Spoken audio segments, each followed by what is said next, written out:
भाई एक बात बता, इस्लाम हमेशा लड़ाई की बात ही क्यों करता है? तुझे पता है कि इस्लाम की सबसे पहली लड़ाई कौन सी थी? बैटल ऑफ बदर। और जो बदर है वो कहाँ पर है? वो मदीने के पास है। मक्का के काफिर चल के आए थे मदीने को इन्वेड करने के लिए, इसलिए मुसलमानों ने डिफेंसिव वॉर लड़ी और उनको हराया।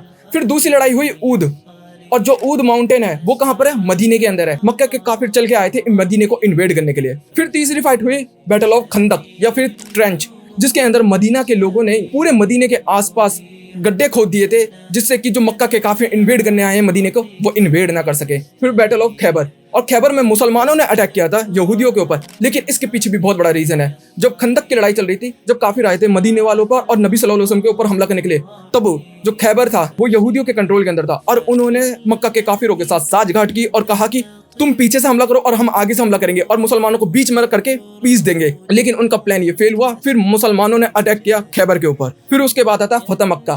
फतेह मक्का में एक भी बंदे का खून नहीं बहाया गया और उसको बिना फाइट किए जीता गया। फिर आया बैटल ऑफ हुनैन, जिसके अंदर मुसलमानों ने हमला किया।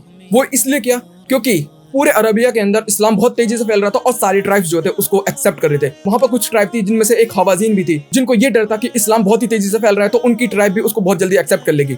तो जिस वजह से उन्होंने पहले मुसलमानों पर हमला कर दिया, जिसकी वजह से मुसलमानों ने फिर डिफेंसिव वॉर लड़ी और उनको बुरी तरीके से हराया। फिर उसके बाद फाइट होती है तबुक, जिसके अंदर बाज़ंतीनी जो रोमन एम्पायर थे वो अटैक करने वाले थे पूरे अरेबिया के ऊपर। इसी वजह से मुसलमानों ने इसको एक थ्रेट देखा और सीधा वो भी पहुंच चुके थे बॉर्डर पर। इसके अंदर कोई लड़ाई नहीं हुई थी और मुसलमान वहां से वापस आ गए थे। ये कुछ मेजर वॉर्स हैं जो कि मुसलमानों ने और नबी सल्लल्लाहु अलैहि वसल्लम के टाइम पर लड़ी गई हैं। जो भी मेजर फाइट हुई है उनमें ज्यादातर मुसलमानों ने हमेशा डिफेंसिव फाइट की है, ना कि ऑफेंसिव फाइट की है। अब समझ में आया तेरे को? मुझे ये बात तो समझ में आ गई, लेकिन इस्लाम जो है वो नॉन मुस्लिम्स को काफिर क्यों कहता है? ये गंदा शब्द नहीं है क्या? इसकी बात हम अगली वीडियो में करेंगे।